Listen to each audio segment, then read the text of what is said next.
Well, hello there, motherfuckers. And today we're going to talk about The Legend of Zelda Breath of the Wild. Now, I mentioned in my past videos that I was playing this game, and I've been playing this now for, it seems like 2 months straight. This is one long game. This is one fucking crazy long game. It's a huge, massive game. No doubt about it. The biggest Legend of Zelda adventure there's ever been. And I believe it was billed as such. And this game is pretty popular. A lot of people agree that it is one of the greatest games of all time. They feel that it is one of the best Zelda games of all time. But there's a lot of people out there that say that it's not a very good Zelda game. It's a good game, not a very good Zelda game, though. That it tried to do a little too much different. But, we're going to take a look at the game and we're going to see exactly what it had to offer, what I enjoyed about it, what I didn't enjoy about it. And so, generally we're just going to really dive deep into this game and see what it's all about. And, guys, best thing to do is just start the review and let's see where it goes from there. Hope you guys all enjoy this one. Breath of the Wild is definitely a massive game. I just had to start off the review by saying that. 3 months into playing this game and I'm not even halfway through 100%ing it. Now, I've completed this game, I beat the game, and I could say without a doubt that this is a good quality game. Is it the greatest Legend of Zelda game of all time? I'm just going to start off this review and spoiler alert, it is not. It's definitely not my favorite Zelda game of all time, but I greatly enjoyed it, and I'm here to share my thoughts.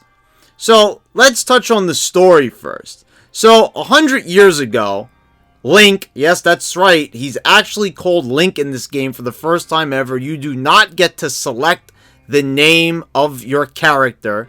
And some people have complained that this has broken the initial reasoning behind calling him Link, because it's supposed to be a link between you and the protagonist. I don't really give a shit. It doesn't matter if he's called Link or I put my name, where it says enter name. He's still Link at the end of the day. That is the name of the character. So I guess it makes sense that they're officially calling him Link. It's not like when you play a Super Mario game that, you get to enter in your name. No, he's Mario. When you play a Donkey Kong Country game, no, that's Donkey Kong. So, without a doubt, I think that this is pretty long overdue. So, Link has got a red-ass beatdown 100 years ago from Ganon, and he has been rebirthed as Calamity Ganon. And Link has been sleeping for 100 years. He's been taking a snooze.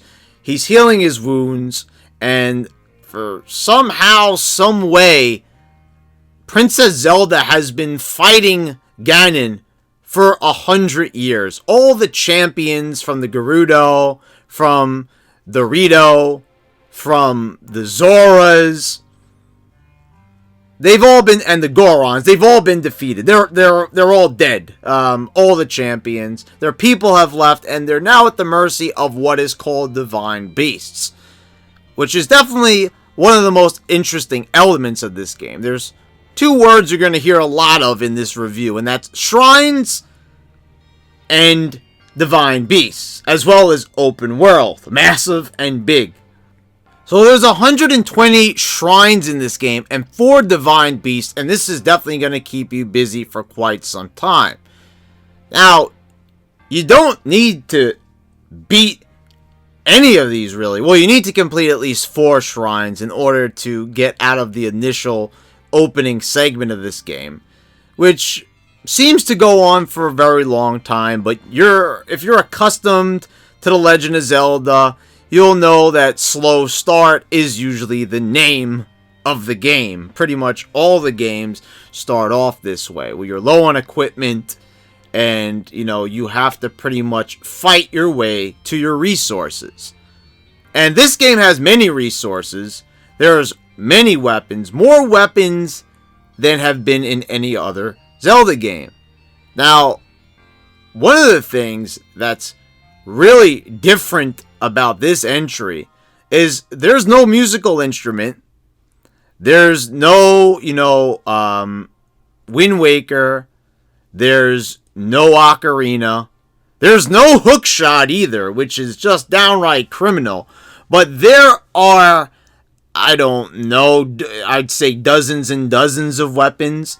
But the new feature of this game, breakable items, this is both a frustrating feature and an interesting one. It definitely keeps you guessing and keeps you on your toes. It makes you a conservationalist, as you're going to want to conserve your very best items for the tougher fights. Now, you don't know when those tough fights are coming up, but that also adds to the game. It adds to the drama. You don't know when you're going to be caught in a fight when you're going to really need your best weapons. And that's also what can be really fucking annoying about this game. There have been times when I had been caught with my fucking pants down and I would get beat over and over. And that is the thing about Breath of the Wild in the beginning. I mentioned slow start.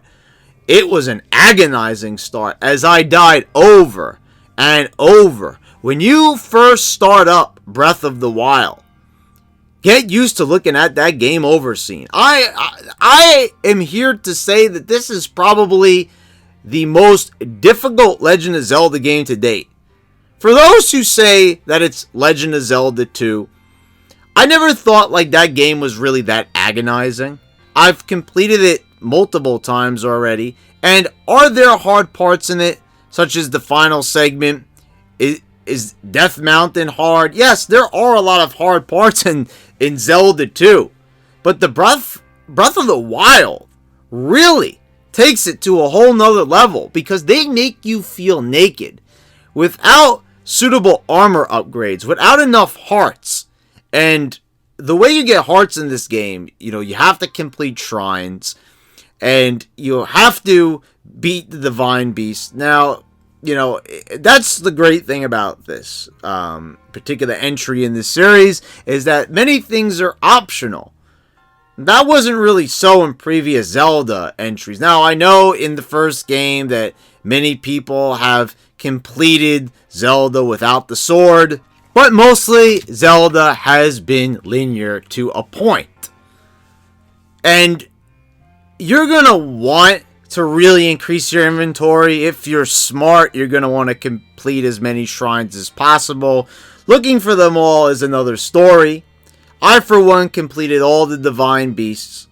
The Divine Beasts and the shrines, they are pretty similar in a lot of ways.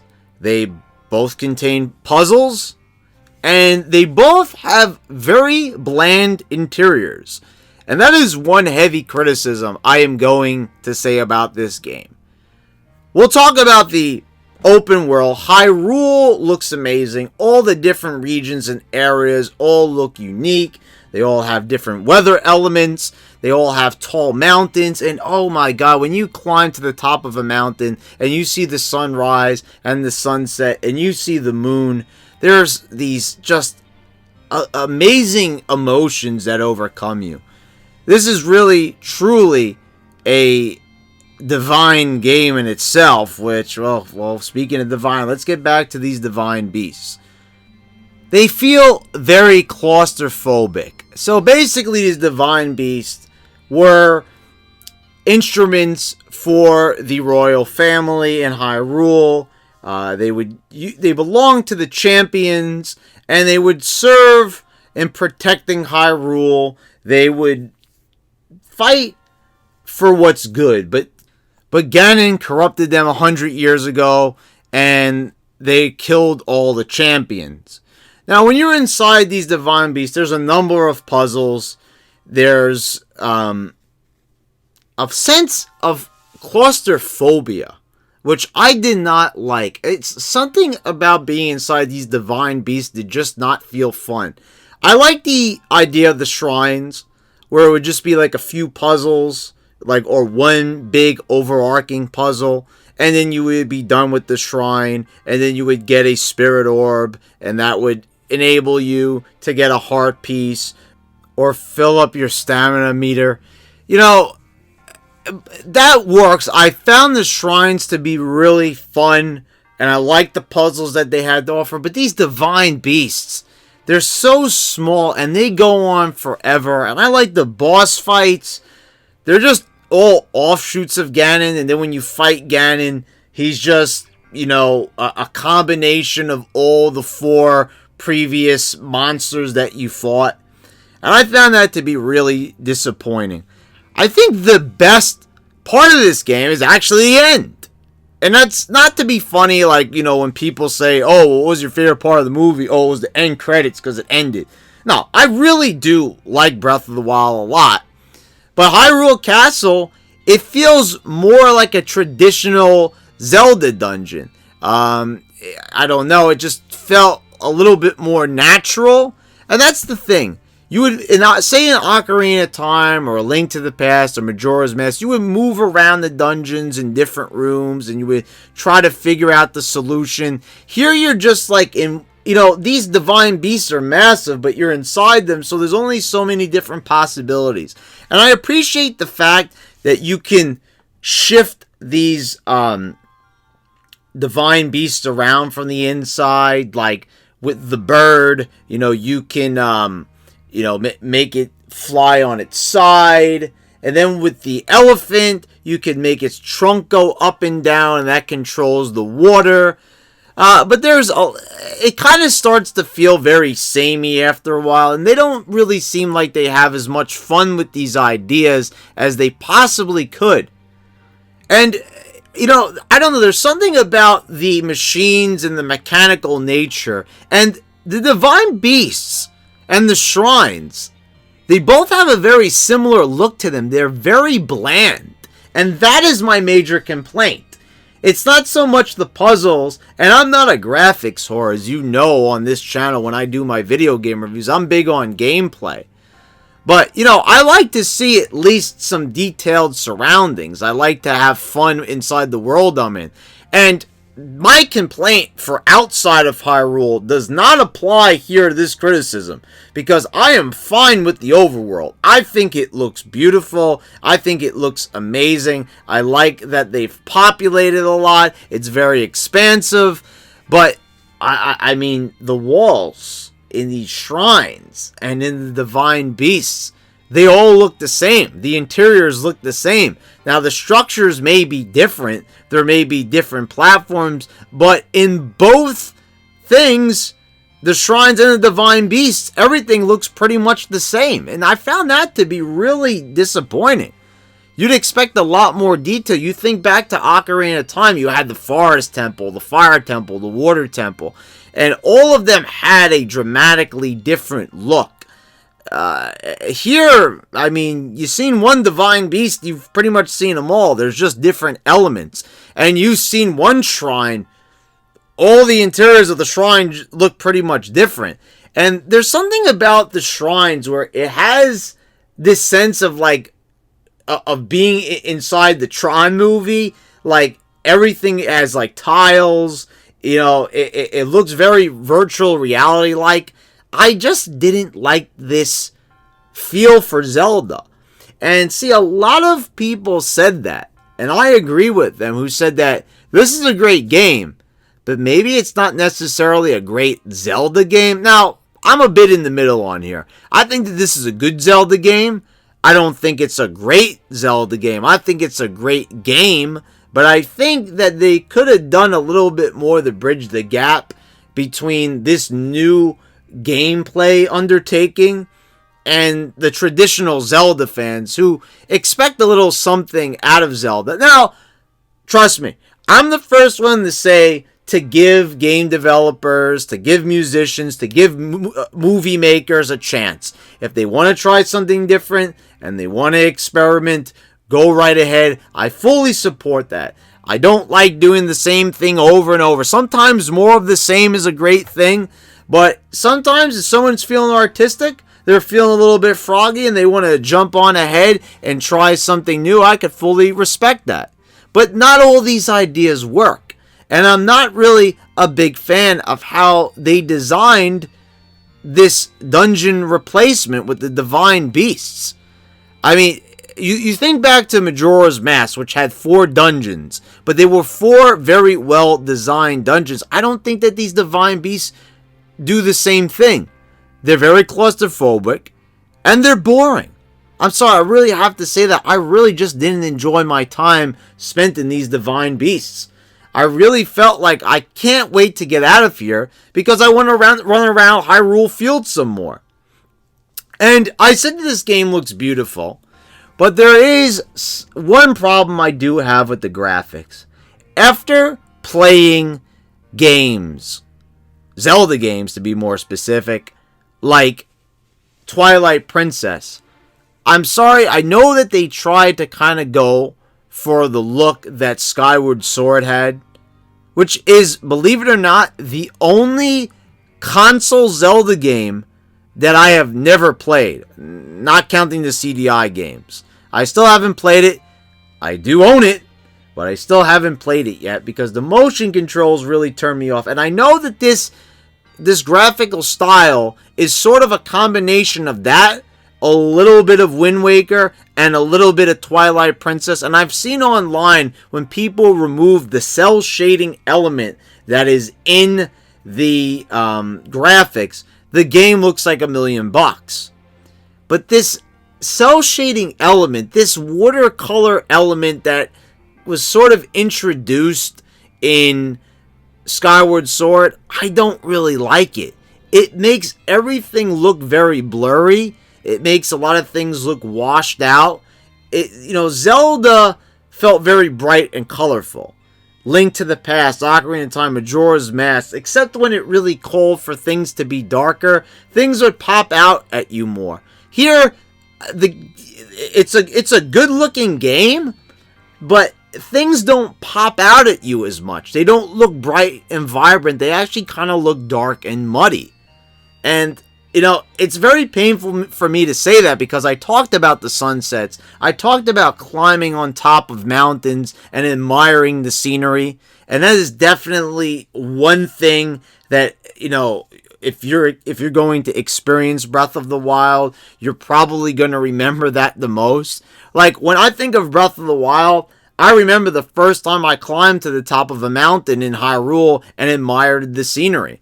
I think that is probably going to be my main takeaway from Breath of the Wild. And I know that might sound weird, like, won't you remember an element from this game? But I do believe that is what Nintendo was going for here. That's what the developers wanted out of this experience. I think that everything else took a back seat. I think they focused more on the overworld.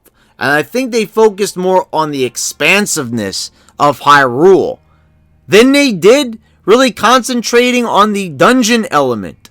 I don't really think that Breath of the Wild really was very concentrated when it came to the puzzles and the divine beast. I think all of that was secondary. I think that was probably put into the game way after they completed Hyrule Field, because you could kind of see that there was definitely a lot of care taken into designing Hyrule, but not so much when it came to, what the challenges were. So that's a disappointment, but I like that they were world builders when it came to Breath of the Wild. That they took the time to create a world that was very memorable, great to look at. Even though it seems a little bit washed out, there's just the fact that it exists and you could go pretty much anywhere you want and do anything at any given time. That's a very satisfying feeling, and that's what makes Breath of the Wild memorable. Even though a lot of the gameplay elements feel a little bit unfulfilling when you compare them to Zelda games of the past. Also, I've heard the complaint that there's a lack of music in this game. I don't know what you guys are listening to, but this has some amazing tracks to it. Now, when the time comes for ambiance, the Breath of the Wild knows when to use it. But when there needs to be tunes, they're there, and they're not really in such short supply as many gamers would have you believe. There's a nice assortment of tracks. I especially love the Gerudo Town theme.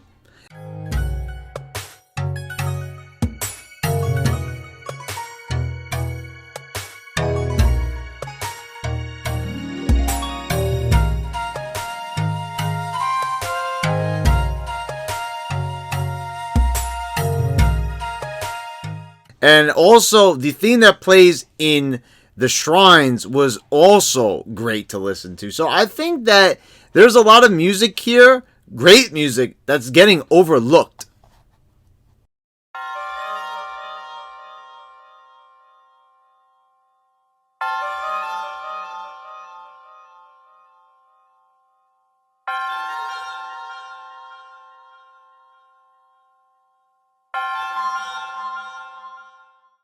Well, thank you for watching the review, guys. I hope you all enjoyed. Now, I have some criticisms of this game, but Breath of the Wild is a good game overall. It's very enjoyable. It's just not a fantastic game. It's not, excellent. It's very good, but it is definitely a flawed game. And I think that we can appreciate its flaws, that, it was definitely an experimental Zelda game. There was definitely a lot of things that were tried out. I think just as much of it that worked didn't work at the same time. And I would much prefer that we go back to the style of Twilight Princess.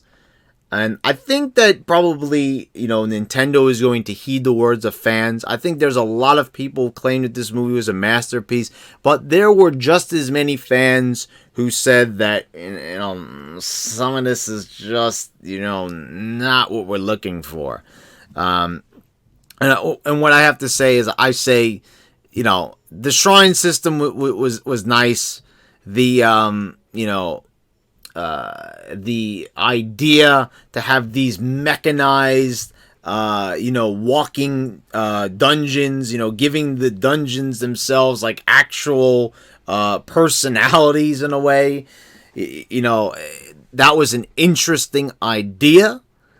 But I think back to, the Fire Temple and the Forest Temple and the Water Temple, and I think back to the Great Bay Temple and all these classic Zelda dungeons, and I just have to say that those were so much better. So it's a good game that's definitely worth playing. It's a definite recommendation from me. But guys, yeah, it's definitely an interesting game, to say the least, and all the credit in the world for them giving it their all. But I'm hoping for a return to form in the next game. Anyway, guys, thank you for watching. Please subscribe if you haven't already. Click the bell so you get all the notifications when I post all my new videos. And I will see you next time.